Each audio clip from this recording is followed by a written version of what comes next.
안녕하세요. 당신의 귓가입니다. 오늘 읽어드릴 책은 한오백, 알로이스 프린츠 지음, 배명자 옮김, 다산북스가 펴낸 돈보다 더 중요한 것들입니다. 많은 이들이 돈이 많으면 행복할 것이라 생각하고 돈이 많은 사람을 부러워하고 돈 때문에 싸우고 또 돈을 쫓아 살아갑니다. 그런데 사실 인생에서 돈으로 해결할 수 있는 문제는 많지 않습니다. 평생 돈을 연구하는 경제학자로 살아오면서 저자 역시 거대한 부와 성공으로도 행복을 얻기 힘들다는 아이러니한 현실과 마주하게 됩니다. 이후 삶에 대해서 그리고 인간의 행복에 대해서 고민했다고 합니다. 이 책은 과연 행복이란 무엇인가? 행복을 무엇이라고 정의할 수 있을까 하는 질문에서 출발합니다. 그리고 사람이 뇌로, 감정으로 어떤 경우에 행복감을 느끼는지 이야기합니다. 예를 들어 어느 정도 필요한 돈은 있어야 불행하지 않겠지만 그 이상의 돈은 어떻게 쓰느냐에 따라 행복을 느낄 수도 불행에 빠질 수도 있다고 얘기합니다. 파랑새를 쫓듯이 맹목적으로 저것이 행복이라고 쫓아왔던 것들의 실체를 본 듯한 느낌. 사실 우리도 마음 깊은 곳에서 어쩌면 이미 알고 있지만 인정하지 못하고 외면했던 진실을 열어본 느낌이 들었는데요. 나를 위해 또 나의 행복을 위해 무엇이 가장 중요할까요? 돈보다 더 중요한 것들, 지금 시작합니다. 구독과 좋아요는 큰 힘이 됩니다.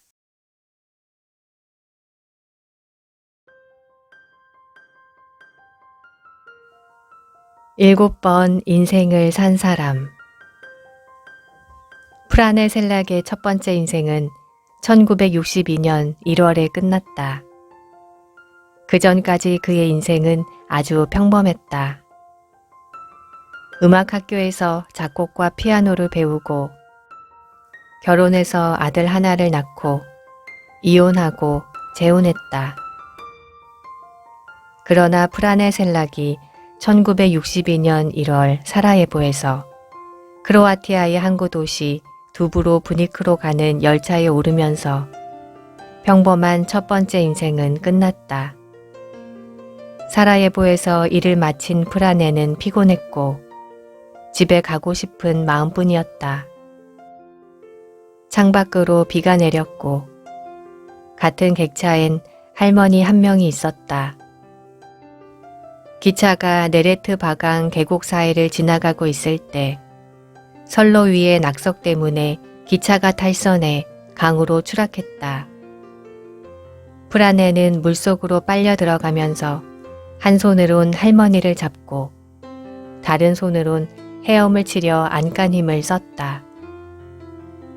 힘이 점점 빠지고 익사 직전이었다. 그때 누군가 그를 강가로 끄집어낸 덕분에 살아남았다.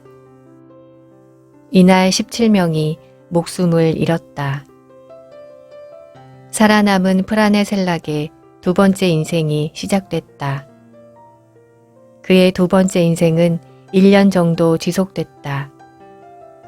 기차 사고 후 1년이 지났을 즈음 프라네 셀락은 자그레브에서 리에카로 가는 더글라스 DC-8 비행기를 탔다.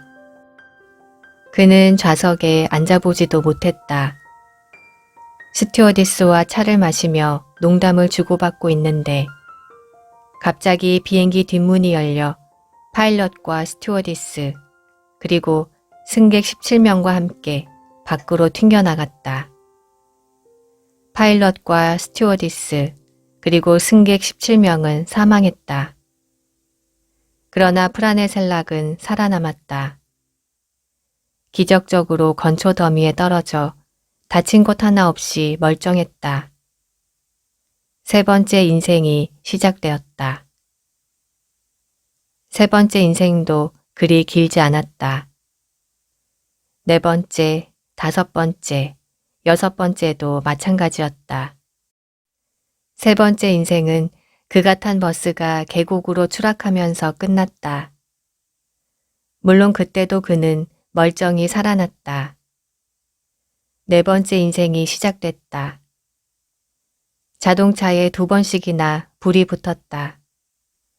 그러나 그는 죽지 않았고 다섯 번째와 여섯 번째 인생을 살았다. 몇 년 뒤에는 산간 오지에서 마주오던 트럭을 피하려다 그가 탄 자동차가 150m 절벽 아래로 떨어져 폭발했고 그는 운전석에서 튕겨져 나와 나뭇가지에 걸려 목숨을 건졌다. 다시 새로운 인생이 시작되었다. 프라네 셀락은 총 7번의 인생을 살았다. 그는 행운을 타고난 사람일까? 아니면 불운을 타고난 사람일까? 행복한 사람일까? 불행한 사람일까? 프라네 셀락은 과연 행복했을까? 무엇도 확신할 수 없다. 그러나 적어도 과학적으로 볼 때 프라네는 세상에서 가장 행복한 사람은 아니다. 과학적으로 세상에서 가장 행복한 사람은 마티오 리카르일 것이다.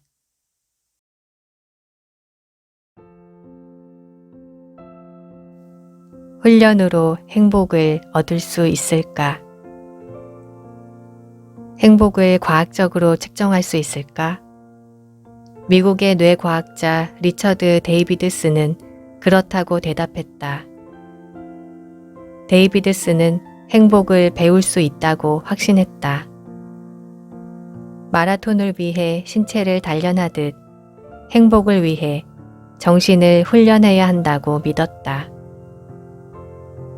티베트의 정신적 지도자 달라이 라마는 1992년에 데이비드슨을 초대해 승려들의 감정과 정신을 연구하게 했다. 데이비드슨은 승려들의 몸에 전극을 부착해 명상할 때 신체에서 일어나는 변화를 측정했다. 명상은 신체에 많은 변화를 일으켰다. 수행을 오래 한 승려들의 뇌에선 일반인들보다 3배나 많은 감마파가 생성됐고 활성화되는 부위도 더 넓었다. 한마디로 뇌과학적 관점에서 승려들은 일반인보다 더 행복했다. 전극을 부착했던 승려 가운데 유독 한 명이 높은 수치를 보였는데 미디어는 그를 세상에서 가장 행복한 사람이라고 불렀다. 그가 바로 마티오 리카르다. 불교에 심취해 1978년에 승려가 된 마티오 리카르는 온종일 명상을 하며 마음을 갈고 닦았고 스스로 행복하다고 느꼈다. 행복을 단련할 수 있다는 생각은 힘을 얻는 듯 했고 많은 뇌과학자들이 데이비드슨의 손을 들어주었다. 행복은 배울 수 있고 훈련해야 한다. 그럴듯하게 들린다. 그런데 무엇이 행복인가? 정신의학은 뇌과학과 상반된 시각으로 행복을 진단한다. 정신의학 면에서 보면 행복은 중추신경계의 이상 증상으로 진단할 수 있다. 행복한 순간에 우리는 합리성을 잃고 논리적 사고력을 잃고 감정의 균형을 잃는다. 그러나 다른 정신질환들과 달리 그 순간엔 아무튼 행복하다. 자, 다시 생각해보자. 죽음의 고비를 몇 번씩 넘기고 급기야 복권에 당첨된 프라네 셀락의 인생이 행복일까? 아니면 감마파를 생성하는 마티오 리카르의 훈련된 정신이 행복일까? 혹시 둘 다일까? 생각이 더 많아지고 복잡해지는 듯하다. 그러면 이런 질문은 어떤가? 행복의 원형이 존재할까? 아니면 여러 유형의 행복이 있을까?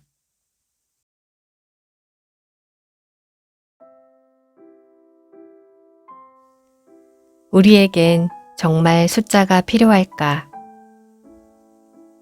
행복, 삶의 만족도, 그리고 인생에서 중요한 다른 수많은 것들은 측정이 안 된다. 숫자로 표현할 수 없기 때문이다. 그러나 우리의 일상은 숫자로 가득하다. 마트의 가격표, 주유소의 기름값, 세금 고지서, 집세, 혈압. 우리는 숫자에 파묻혀 거의 질식할 지경이다.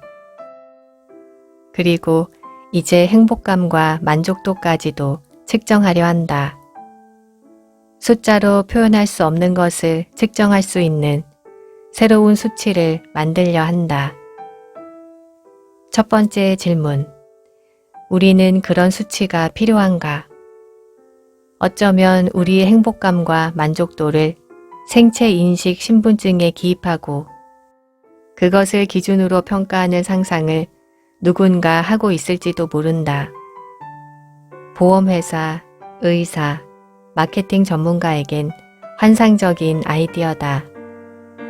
하지만 우리에겐 악몽이다. 두 번째 질문. 그게 가능할까? 지금까지 살펴본 것처럼 회의적이다. 그러나 다른 시각으로 볼 수도 있다. 신체적 수치를 측정하고 그것을 치료나 진단에 이용하기 시작하면서 의학은 커다란 진보를 이뤘다. 당연히 이 수치들은 신분증에 기록해서도 안 되고 제3자가 함부로 봐서도 안 된다. 물론 다른 모든 수치와 마찬가지로 의학적 수치도 오남용될 수 있다. 그럼에도 널리 인정되듯이 신체적 수치가 없으면 어떤 전문적인 의학적 치료도 불가능하다. 행복감과 만족도의 측정은 어떨까? 일단 측정된 수치에 철저한 보안과 익명화가 보장돼야 한다. 그리고 정확히 밝혀진 목적에만 이용돼야 한다. 이것이 보장됐을 때 두 번째 질문이 생긴다. 사람들의 차이가 반영된 믿을 만한 정보를 주는 유의미한 측정 방식이 과연 있을까? 쾌락 계량기의 시련이 코앞까지 왔다. 그러나 모든 측정 방법이 결정적인 마지막 한 걸음을 내딛지 못하고 있다. 차라리 다른 방법이 더 나은 것처럼 보인다. 사람들에게 얼마나 행복한지 직접 물어보는 게 차라리 낫지 않을까.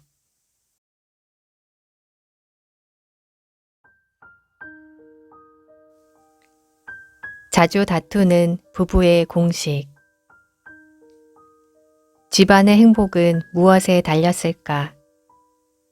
가정생활에서 중요한 것들이 줄줄이 떠오른다. 배우자, 자녀, 돈, 가사, 평범한 일상. 그러나 가정생활에서 다툼을 유발하는 건 대개가 돈이고 이때 얼마를 버느냐는 중요치 않다. 돈은 정치에서처럼 가정생활에서도 우리를 고전적인 분배 문제 앞에 세운다. 누가 무엇을 얼마만큼 가져갈 것인가? 누가 소비를 결정하고 누가 누구를 위해 무엇을 살 것인가? 가정이 돈 문제를 어떻게 처리하는지 연구할 때 심리학은 금전 권한을 살핀다. 그리고 여기에 큰 차이가 있다. 금전 권한과 행복이 무슨 상관일까? 관련이 아주 많다. 가장 최근에 자식들과 돈 문제로 다툰 게 언제인가? 그때 당신은 행복했나? 당신은 얼마나 자주 돈 때문에 싸우는가? 잦을수록 당신은 더 불행하다.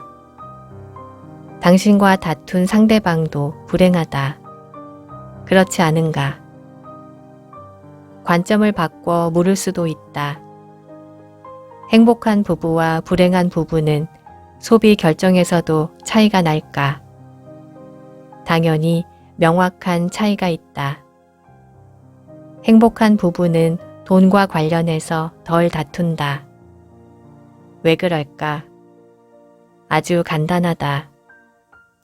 행복한 부부는 상대방의 욕구와 소망을 더 많이 배려하고 누가 무엇을 얻는지 약삭빠르게 계산하지 않고 때때로 상대방이 더 이익을 보도록 양보한다. 불행한 부부는 소비 때마다 흥정한다. 당신이 새 옷을 산다면 나는 새 게임기를 사겠어. 돈에 관한 논쟁이 벌어지더라도 행복한 부부는 불행한 부부보다 더 짧게 끝내고 갈등도 남기지 않는다. 그뿐만이 아니다. 행복한 부부는 불행한 부부보다 더 자주 같은 걸 원하고 늘 의논해서 구매를 결정한다. 불행한 부부는 주로 한 사람이 구매하고 이어서 정말로 그것을 샀어야 했는지 같이 의논해서 결정했더라면 더 좋지 않았겠냐를 두고 다툰다. 그러면 다툼은 주도권 논쟁으로 번진다.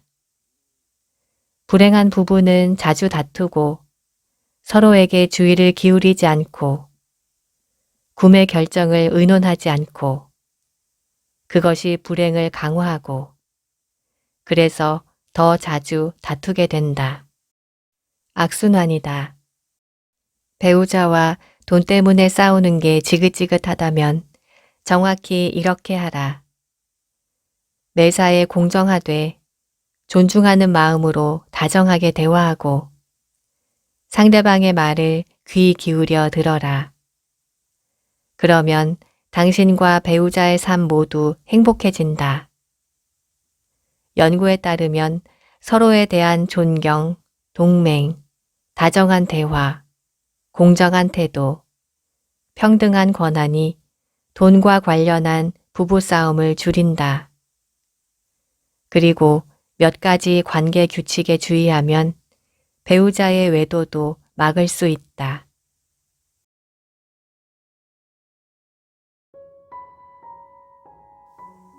맥주는 첫 잔이 제일 달콤하다.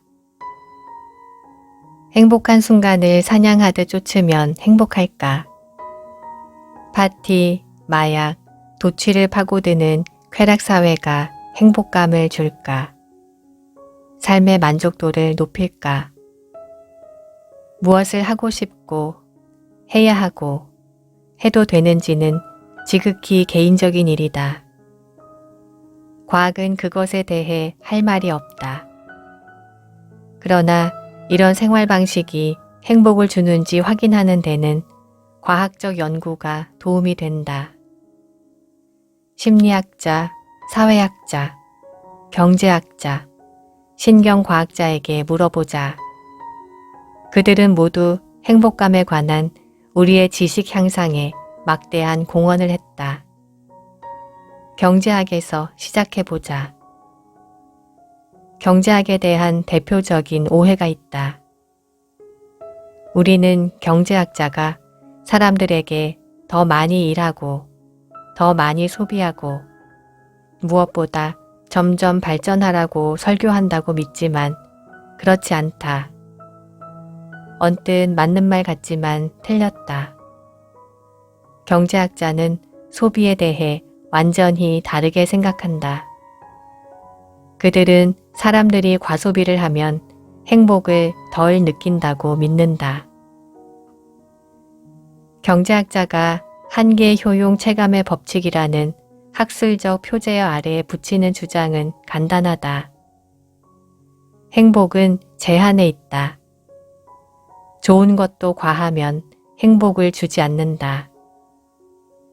갈증이 났을 때 맥주를 마셔본 사람이라면 이 말을 이해할 것이다. 첫 잔은 환상적이다. 둘째 잔은 시원하지만 첫 잔만큼은 아니다. 셋째 잔도 좋지만 첫 잔과는 비교가 안 되고 둘째 잔보다 못하다. 이것은 모든 소비에 적용된다. 젤리, 초콜릿, 신발, 자동차 등 같은 물건을 많이 소비할수록 추가되는 효용 가치와 행복감은 줄어든다. 경제학자는 이것을 한계 효용 체감의 법칙이라고 부른다. 우리는 직관적으로 한계 효용 체감의 법칙을 이해한다.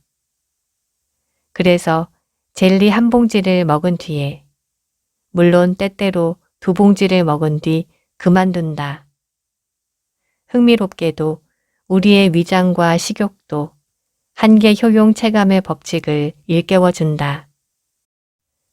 혹은 한 번쯤 들었을 말처럼 포도주를 많이 마신 뒤에는 그 어떤 고급 포도주보다 맥주 한 잔이 더 맛있는 법이다. 아무리 좋아하거나 비싼 것이라도 과하다 싶으면 우리의 본능이 그것을 지적해준다. 행복은 변화에 있다. 이것은 새로운 지식이 아니다. 어떤 것도 극단적으로, 그러니까 무제한으로 해서는 안 된다고 한 아리스토텔레스의 말을 상기해보자. 그것이 무엇이든 상관없이 무제한 소비는 행복을 주지 않는다. 자제하라. 이것이 경제학의 첫 번째 가르침이다. 이것은 도덕적 권고가 아니라 행복을 위한 단순한 지식이다. 장기적으로 볼 때 과한 건 행복하지 않다. 때때로 그 반대를 기꺼이 믿고 싶겠지만 말이다.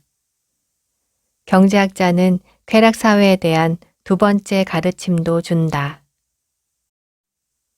변화를 주어라. 있던 그대로 머물지 말고 바꾸어라. 변화를 추구하라.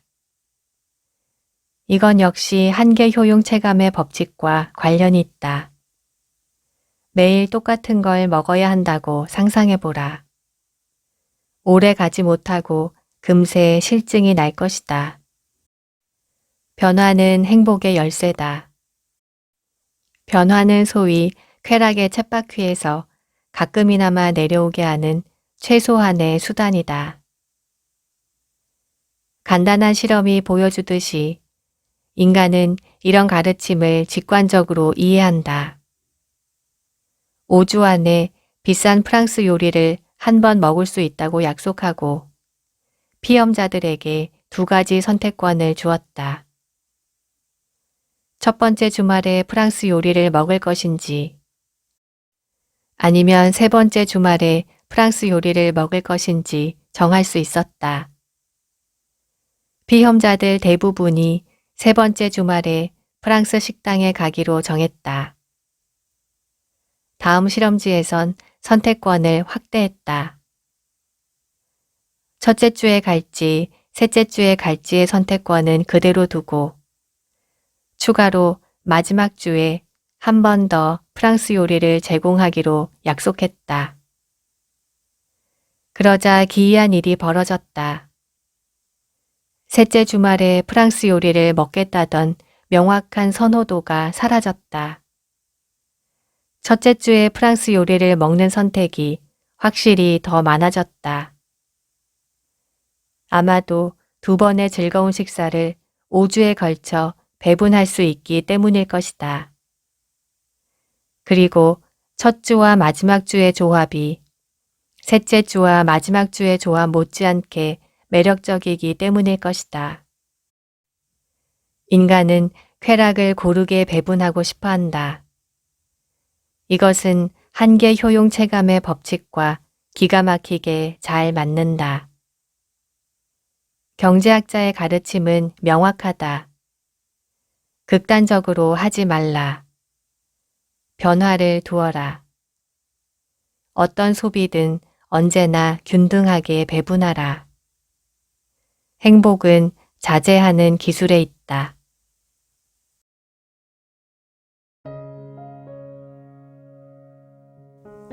행복하게 돈 쓰는 법. 페터 요제프는 클릭 몇 번으로 포도주를 비롯한 술 몇 상자를 산다. 그는 이것을 절대 마시지 않을 것이다. 그는 술을 마시지 않는다. 그럼에도 술 상자가 그의 집을 가득 메우고 있다. 줄어들지 않고 쌓여만 있는 술의 가격만 5천만 원 정도다. 드레스덴에 사는 마리에는 집에 명품 가방이 100개쯤 있다. 그럼에도 신상품이 나오면 그녀는 집에 가방이 많다는 사실을 잊는다.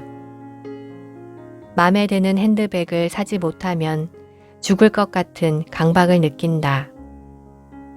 그 결과 그녀는 빚이 약 4천만 원인데다 이따금 자살 충동을 느낀다. 하노버에 사는 지크린데는 무절제한 쇼핑으로 빚이 수천만 원이다. 그녀는 사기죄로 여러 번 법정에 섰고 교도소 정신병원에서 8년을 보냈다. 독일 성인의 대략 5에서 8%가 극단적인 쇼핑 중독 위험에 있다. 그들은 재정적 고려 없이 무절제하게 물건을 산다. 그들은 물건에 관심이 있는 게 아니라 물건을 사는 행위에 관심이 있다. 가격은 기본적으로 상관없어요. 아무리 비싸도 내 쇼핑 중독을 막진 못해요. 그것을 사고 싶다는 욕구가 가장 중요하고 그 욕구를 채우기 위해 물불 안 가리는 거예요. 지크린데가 자신의 병에 관해 설명한다. 과도한 쇼핑이 행복하게 하지 않는다는 건 굳이 과학적으로 증명하지 않아도 된다. 그렇다면 쇼핑은 언제 우리를 행복하게 할까? 캐나다와 미국의 심리학자 엘리자베스 던, 다니엘 길버트, 티모시 윌슨은 지출이 어떻게 우리를 행복하게 하는지 알고자 했다. 그리고 행복하게 돈 쓰는 법을 정리했다. 행복한 지출법 하나. 물질적 상품 대신 경험을 구매하라. 예를 들어 콘서트 관람이나 여행은 텔레비전이나 옷 같은 물질적 상품보다 장기적으로 더 행복하게 한다. 물질적 상품을 구매한 뒤에는 자신이 산 물건과 사지 않은 물건들을 계속 비교하게 되고 그것은 불만족을 초래한다. 하지만 경험을 구매했을 땐 신기하게도 비교를 덜 하거나 전혀 하지 않는다. 또한 물질적 상품의 구매는 경험 구매보다 질투심이 더 많이 작용하는 것 같다. 그뿐이 아니다. 경험 구매는 구매자의 인격과 관련이 깊다. 경험 구매는 사회적 관계를 개선하고 강화한다. 경험을 기반으로 한 구매는 지위 상징을 얻기 위해서가 아니라 자신의 고유한 의지로 인한 구매다. 설령 그다지 재미없는 경험이었더라도 나중에 이 경험을 이야기하면 그것이 또 다른 즐거움과 행복을 준다. 끔찍한 여행도 나중에 돌이켜보면 재미난 에피소드로 변해 있다. 아주 멋진 공식. 비극 더하기 시간은 희극이 통한다. 또한 새로운 경험을 구매함으로써 자기 자신에 대해 많은 걸 배울 수 있다. 이를테면 높은 교각 위로 올라가 전문가가 조종하는 낙하산을 타고 아래로 점프하여 홍해로 잠수한다. 당신은 잊지 못할 경험을 하고 이런 활동들에 깊이 집중하면 이른바 몰입도 경험할 수 있다. 자기 자신을 잊고 오로지 행복감에 취하는 상태가 된다. 심리학자가 제안하는 행복한 지출법 2. 다른 사람을 위해 돈을 써라. 그러면 사회적 관계가 돈독해지고 스스로 더 괜찮은 사람이 된 것 같고 그것 때문에 기분이 좋아진다. 때때로 친구들에게 돈을 쓰면 행복을 준다. 이보다 더 간단할 수가 없다. 행복한 지출법 3. 큰 것보단 작은 것을 사라. 크게 한 번 쓰는 것보다 작게 여러 번 쓰는 게 더 낫다. 가벼운 소비를 자주 하는 것이 총량으로 보면 큰 소비를 한 번 하는 것보다 더 많은 행복을 준다. 게다가 작은 상품은 배송도 빠르다. 만에 하나 큰 소비를 하게 된다면 절대 할부로 해선 안 된다. 할 수 있다면 선지급이 가장 좋다. 돈을 미리 내면 설렘과 기대감 속에 쇼핑할 수 있다. 앞으로 돈을 낼 생각에 쇼핑의 즐거움이 축소될 위험이 없기 때문이다. 돈을 미리 내면 심지어 공짜로 쇼핑하는 기분이 들 수 있다. 행복한 지출법 4. 구매를 결정할 땐 소소한 일상을 고려하라.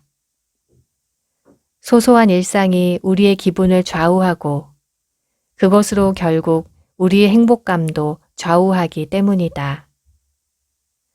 물건을 살 때 우리는 앞으로의 쓸모를 가늠해야 한다. 하지만 사용 시점이 멀면 세세한 부분까지 주의를 기울이지 못하기 때문에 쓸모를 가늠하기가 더 어렵다. 예를 들어 별장을 살 생각이라면 팸플릿에서 골라선 안 된다. 짜증나는 이웃, 비싼 유지 보수 비용, 도시로 가는 먼 길 등 별장 소유자들의 수많은 일상적인 어려움을 고려해야 한다. 그래야 현실감을 잃지 않은 상태에서 구매를 결정할 수 있다. 자신의 능력 이상으로 과하게 소비하지 않는 한, 또 쇼핑 중독이 되지 않는 한, 소비는 순간적인 행복감에 중대한 공헌을 한다. 그런데 내가 쇼핑 중독인지 아닌지를 어떻게 알 수 있을까? 아주 간단하다. 물건을 사서 집에 가져와 풀지 않고 그대로 두면, 즉, 물건을 사기만 하고 사용하지 않으면 소비의 적정선을 넘어선 것이다. 이런 소비는 더는 행복을 주지 않는다.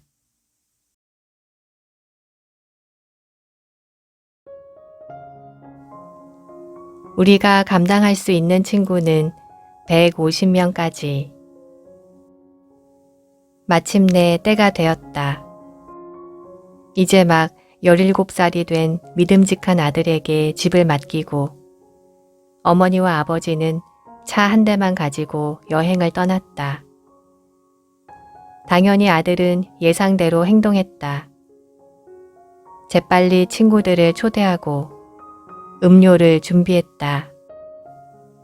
이 기회를 위해 특별히 결성한 록밴드가 지하실에서 열정을 불태웠다. 화려한 경력과 소소한 경찰 조사의 서막이 열렸다. 이날 밤과 다음날 장면에 대해선 바닥에 흘러넘친 맥주를 양동이에 퍼담는 장면 하나면 충분할 테니 다른 설명은 생략하겠다. 그 대신 하나만 묻자. 당신이 3주간 여행을 간다면 당신은 집 열쇠를 누구에게 맡기겠는가? 당신이 신뢰할 수 있는 사람은 누구며 몇 명이나 되는가? 심리학자들은 기본적으로 6명이라고 말한다. 신뢰할 수 있는 가장 가까운 사람이 최대 6명이라는 뜻이다. 그렇다면 다양한 관계망 안에서 당신이 개인적으로 알고 지내는 친구나 지인은 최대 몇 명일 수 있을까? 영국 인류학자이자 심리학자인 로빈 던반은 뇌의 신피질 용량이 약 150명으로 제한한다고 추정한다. 말하자면 친구가 150명이 넘으면 우리의 뇌가 감당하지 못한다. 즉, 친구의 최대 용량이다. 이런 추정을 내놓을 때 던반은 아직 페이스북과 다른 SNS를 몰랐다. 페이스북 계정을 고지고대로 믿는다면 친구 최대 용량은 훨씬 높아져야 마땅하다. 유명인의 경우 팔로워 수가 수백만 명에 이른다. 그럼에도 던바의 수는 믿을만하다. 페이스북 친구는 개인적으로 아는 친구가 아니며 또한 알 수도 없기 때문이다. 뇌가 감당하기엔 너무 많다. 직접 확인해보라. 당신이 정기적으로 만나는 페이스북 친구는 몇 명인가? 당신이 당연한 듯 만날 생각조차 하지 않는 페이스북 친구는 몇 명인가? 이걸로 충분하지 않다면 다른 실험을 해봐도 좋다. 우선 페이스북에서 친구가 아주 많은 사람 하나를 골라라. 그런 다음 그에게 친구 신청을 보내라. 대부분 수락할 것이다. 그러므로 온라인 친구의 수가 삶의 만족도에 아무런 영향을 주지 않는 것은 당연하다. 현실 친구와 달리 온라인 친구는 우리를 행복하게 하지 않는다. 진짜 친구가 많을수록 더 행복하다. 신뢰, 협동, 협조. 이것이 사회를 지탱하는 기둥이다. 그러므로 당연히 이 기둥들은 한 나라가 얼마나 잘 사느냐에 책임이 있을 뿐 아니라 그 나라 국민이 얼마나 행복한가에도 책임이 있다. 그렇다면 이 기둥은 무엇으로 만들어지고 그것의 내구성과 성능을 결정하는 것은 무엇일까? 우리가 친구나 17살 아들을 믿을 뿐 아니라 수백만 명과 서로 협력하는 것이 어떻게 가능할까? 그런 협력은 어떤 식으로 이루어질까? 사람들의 관계망에는 강한 연결도 있고 약한 연결도 있다. 몇 주간 집 열쇠를 믿고 맡길 만한 사람들과의 관계망은 강한 연결이다. 직장, 볼링클럽, 축구 동호회 등에서 만나 그냥 알고만 지내는 사람들과의 관계망은 약한 연결이다. 당신은 바로 이런 강한 연결과 특히 약한 연결을 다리 삼아 모르는 사람들과 새로운 관계망을 형성하게 된다. 학자들은 이것을 네트워크라고 부른다. 나는 A를 알고 A는 B를 알고 B는 또 누군가를 안다. 우리의 네트워크는 거기서 끝나지 않는다. 회사도 네트워크다. 직원들이 서로 협조하고 당연히 다른 회사와도 협조하고 경쟁한다. 요컨대 사회를 지탱하는 기둥은 새 차원에서 효력을 낸다. 강하게 연결된 가까운 사람들 사이에 그냥 알고만 지내는 지인들과 그들의 지인들 사이에 그리고 직장에서 네트워크는 이어진다.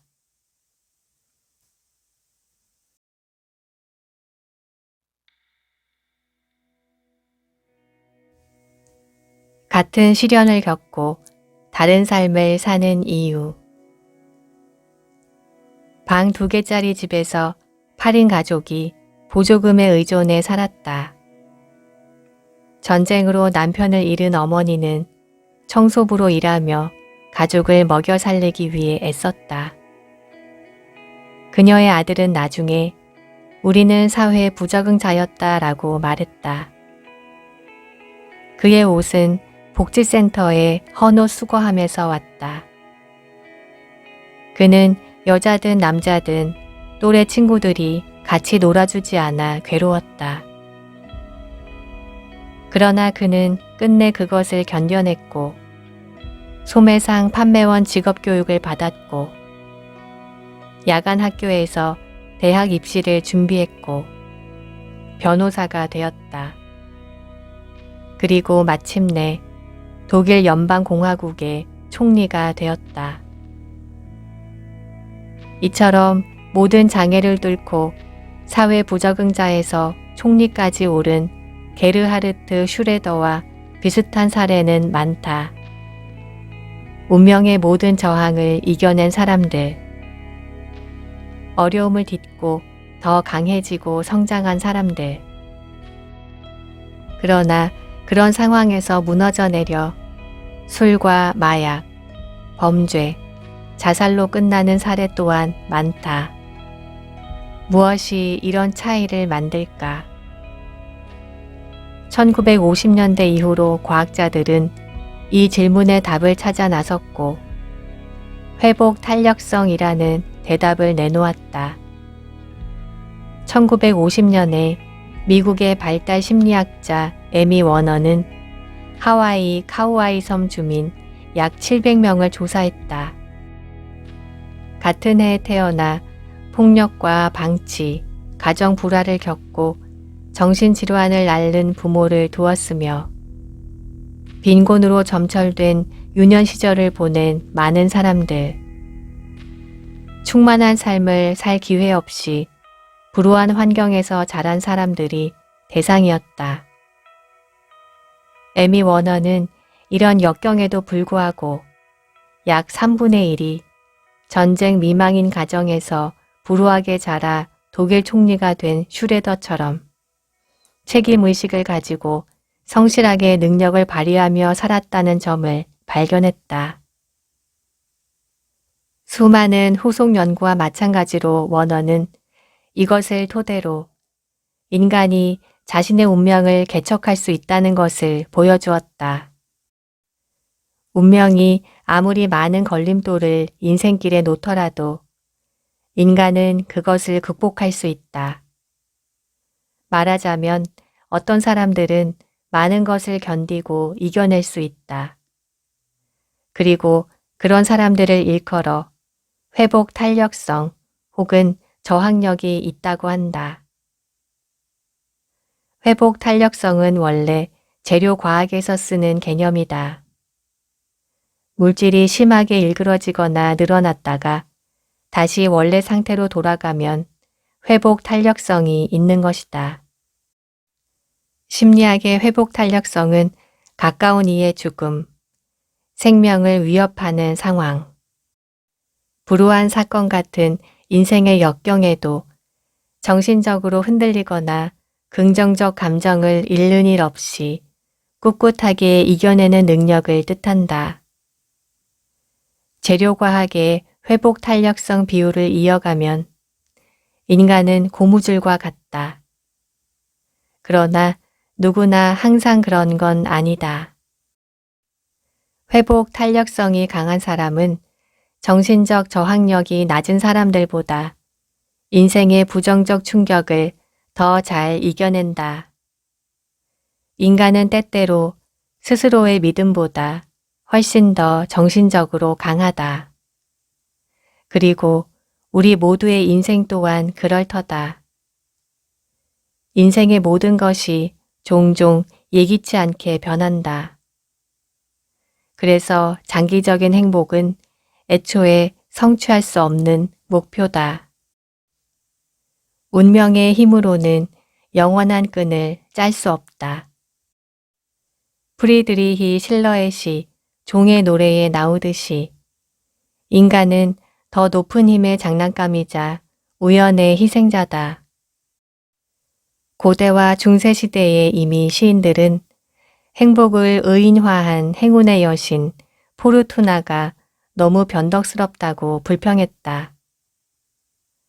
작곡가 카를 오르프는 자신의 칸타타 작품 카르미나 브라나에서 인생의 오르막과 내리막을 달의 변화에 비유한다. 인생은 끊임없이 변한다. 아무것도 그대로 머물지 않는다. 중세시대에는 인생을 행운의 수레바퀴로 표현했다. 인간의 생은 수레바퀴 곳곳에 위치한다. 때로는 위에, 때로는 아래에 있다. 그렇다면 이런 영구적인 변화 속에서 인간은 어떻게 행복할 수 있을까?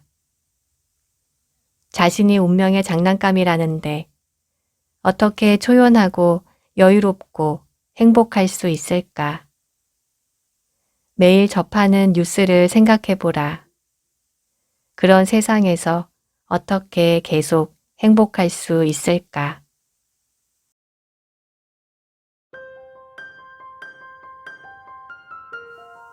기억이 행복을 좌우한다. 기억은 우리의 행복에 결정적 구실을 한다.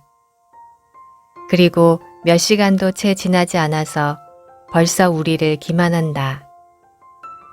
앞에서 이미 만났던 심리학자이자 노벨 경제학상 수상자인 데니얼 카너먼은 기억에 영향을 미치는 자아를 두 영역으로 나눈다. 하나는 지금 순간을 감지하는 영역이다. 치과 의사가 묻는다. 여기가 아픈가요? 환자가 대답한다. 네, 아주 많이요. 이것은 경험하는 자아다. 그러나 이것은 나중에 계속해서 기억하는 영역이 아니다. 치과에서 어땠어? 좋았어. 이제 안 아파. 이것이 기억하는 자아다. 후자가 우리의 기억에 영향을 준다. 다시 말해서 우리가 현재 경험하는 행복이나 불행이 반드시 그것에 대한 기억과 일치하는 건 아니다. 카너먼의 말대로 우리에겐 기억이 남고 순간의 경험은 사라진다. 우리는 우리의 기억이다. 그러나 어떤 순간에 대한 우리의 기억이 그때 정말로 경험하고 느끼고 생각했던 것과 언제나 일치하진 않는다. 그렇더라도 지금까지 우리는 그런 대로 괜찮았다. 특히 나이가 많은 사람들은 과거를 실제보다 더 아름답고 행복하게 여기는 경향이 있다. 이른바 좋았던 그때 그 시절인 것이다. 왜 그럴까? 나이가 많은 사람들은 이런 방식으로 자신의 사회적 정체성을 과거와 연결하기 때문에 과거를 아름답게 정의한다. 또한 청년들도 과거를 향수에 젖어 칭송하는 경향을 보인다. 이런 과거와의 재연결은 더 행복하게 느끼기 위한 자체 속임수로 해석할 수 있다.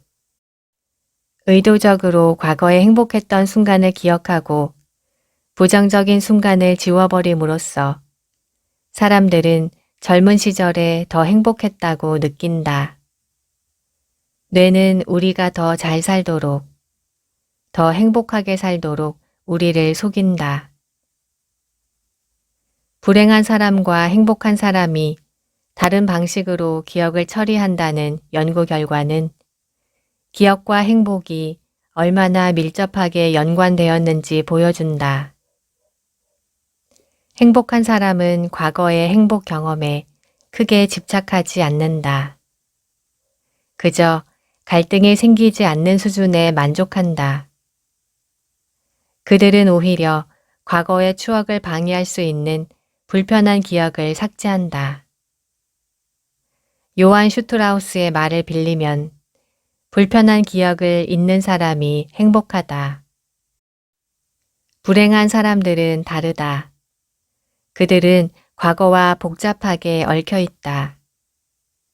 그들은 과거의 일을 고민하고 숙고하고 좋은 일뿐 아니라 나쁜 일까지 모두 기억한다.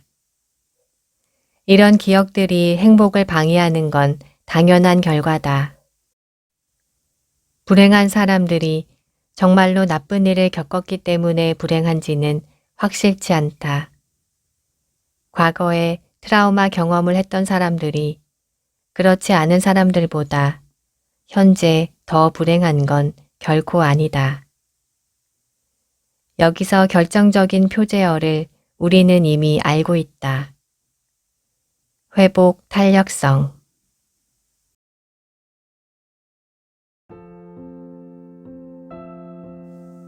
바꿀 수 없는 것은 잊어라. 기억의 특정 영역인 작업 기억이라 불리는 이곳은 우리의 행복에 특히 중요하다. 작업 기억은 다른 기억 영역과 달리 정보 저장을 담당하지 않는다. 컴퓨터의 램과 비슷하게 상기와 정보 처리만 담당한다. 잘 기능하는 작업 기억은 낙관주의와 연결된다. 작업 기억이 좋은 사람은 인생의 역경을 이겨낼 수 있고 잘 헤쳐나갈 수 있다고 확신한다. 작업 기억이 나쁜 사람은 인생에서 등장하는 문제를 더 많이 고민하고 더 오래 씨름한다. 한마디로 작업 기억이 좋은 사람이 더 행복하다. 다른 기억 영역과 달리 작업 기억은 나이가 들어도 쇠퇴하지 않는 것 같다. 이 얼마나 기쁜 소식인가. 왜 그럴까? 좋은 작업 기억은 새로운 상황에 더 빨리, 더 유연하게 적응하도록 돕는다. 그리하여 모든 것을 잘 통제하고 있다는 기분이 들게 한다. 또한 우울증에 대항하는 일종의 완충제 구실도 한다. 부정적인 사건은 주의력을 강하게 요구하고 뱀을 경계하는 토끼처럼 초긴장 상태로 살면 인간은 곧 우울해진다. 좋은 작업 기억은 부정적인 사건보다 주의력을 덜 요구하는 긍정적인 사건으로 눈을 돌리게 돕는다. 그래서 우울증이 완화된다. 그건 그렇다 치고 정말 중요한 질문은 기억을 이용해 더 행복해질 수 있는가다. 의도적인 기억으로 행복감을 높일 수 있을까? 대답은 확실한 그렇다인 것 같다. 행복하게 하는 과거의 일을 의도적으로 떠올리거나 상상하고 그것과 연결된 감정을 불러냄으로써 행복감을 높일 수 있다. 한 연구에 따르면 하루에 10분만 이렇게 하면 행복감이 상승한다. 흥미롭게도 행복하게 만드는 과거의 기억을 생생한 장면으로 상상하는 것이 행복감 상승에 가장 효과가 좋았다. 그러므로 행복했던 날의 사진을 매일 보며 그때 행복을 기억하려 애써라. 행복의 효과는 장기적이다. 행복한 기억이 행복하게 한다. 추측하건대 이런 기억들 가운데 몇몇은 거짓일 것이다. 여러 실험이 그것을 입증한다. 사진은 사람들을 미혹해 그들이 경험하지 않은 일을 기억하게 한다. 게다가 행복감이 가짜 기억을 불러낸다는 것도 입증됐다. 조금 과장해서 말하면 행복한 사람은 가짜를 기억하고 우울한 사람은 정확히 기억한다. 어쩐지 부당하게 들린다. 그렇지 않은가? 이런 극단적인 결과에서 우리는 무엇을 배울 수 있을까? 인간의 기억은 우리가 기억과 감정을 정확히 저장하고 아무 때나 꺼내 쓸 수 있는 자료실이 아니다. 애석하게도 가짜 기억이 정상이다. 그럼에도 과거 행복했던 사건을 상기하는 건 행복감을 높인다. 바꿀 수 없는 것을 잊고 과거의 좋은 시절을 추억함으로써 더 행복해질 수 있다.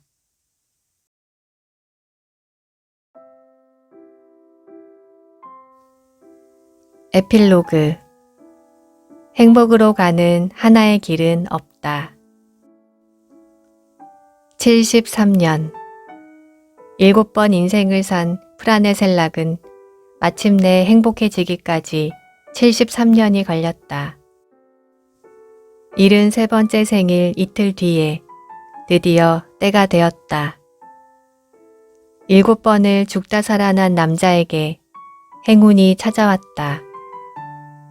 이 행운은 심지어 숫자로 표현할 수 있다. 약 10억 원의 복권에 당첨돼 이 어마어마한 돈을 한꺼번에 손에 쥐었다. 프라네 셀락은 마침내 행복을 마주 보았다. 아니, 어쩌면 역시 아닐 것이다. 프라네 셀락이 정말로 행복을 찾을 때까지 다시 여러 해가 걸렸기 때문이다. 그는 81세가 되자 행복을 잭팟이 아니라 행복을 찾을 수 있는 유일한 곳, 자기 자신에게서 찾았다. 그는 당첨금 전부를 친구와 친지들에게 주기로 했다. 돈으로는 역시 행복을 살 수 없다고 그가 말했다. 프라네 셀락은 자기 소유의 섬에 있는 호화로운 저택을 버리고 자그레브 남부의 소박한 옛날 집으로 갔다. 당첨금 전부를 주었지만 모든 재산을 주진 않았다. 골반 수술비를 위해 그리고 그가 가졌던 모든 행운에 대해 성모 마리아께 감사하기 위해 약간을 남겨뒀다. 이때보다 더 행복했던 적이 없었다고 그가 말했다. 프라네 셀락은 다채로운 행복을 만났다. 생존의 행복, 부유의 행복, 다른 사람들에게서 얻는 행복, 다른 사람과 나눔으로써 오는 행복, 그리고 돈으로 살 수 없는 행복.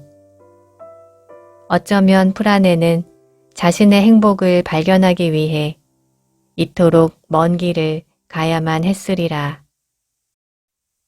반면 세계에서 가장 행복한 승려 마티오 리카르와 같은 사람들은 명상, 운동, 종교 혹은 우리가 이 책에서 지나온 다양한 길들 중 하나를 걸었다. 이것이 이 책의 결론이다. 행복으로 가는 하나의 길은 없다. 행복을 만드는 특허 조제법은 없다. 행복의 길을 안내하는 내비게이션은 없다. 행복으로 가는 길은 분명히 사람 수보다 많고 적어도 사람 수만큼 많을 것이다. 하지만 단지 극소수만이 행복을 쉽게 얻는다. 세계에서 가장 불운하면서 동시에 행복한 프라네 셀락, 그리고 과학적으로 세계에서 가장 행복한 승려 마티오 리카르의 모범을 따라 우리를 끌어당기는 그곳으로 가려면 우리는 많이 보고 배우고 듣고 이해하고 노력해야만 한다. 행복의 길 위에서 행복을 알아보려면 일찍 시작할수록 좋다.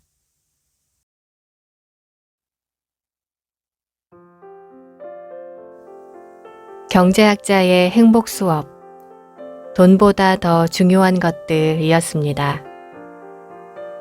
사람은 누구나 행복하게 살고 싶습니다. 그리고 많은 경우 돈이 많으면 행복할 것이라고 생각합니다. 그러나 동시에 돈으로 결코 해결할 수 없는 인생의 문제들이 있음을 우리는 이미 알고 있습니다. 돈이든 그 어떤 무엇이든 나에게 있고 없고가 행복을 결정하는 것이 아니라 그것들을 대하고 다루는 나의 삶의 태도가 중요하다는 생각이 들었습니다. 결코 돈으로 살 수 없는 삶의 만족감을 채워나가는 것, 행복을 향한 한 걸음이 될 것 같습니다. 당신의 귓가에였습니다. 함께 들어주신 여러분 고맙습니다.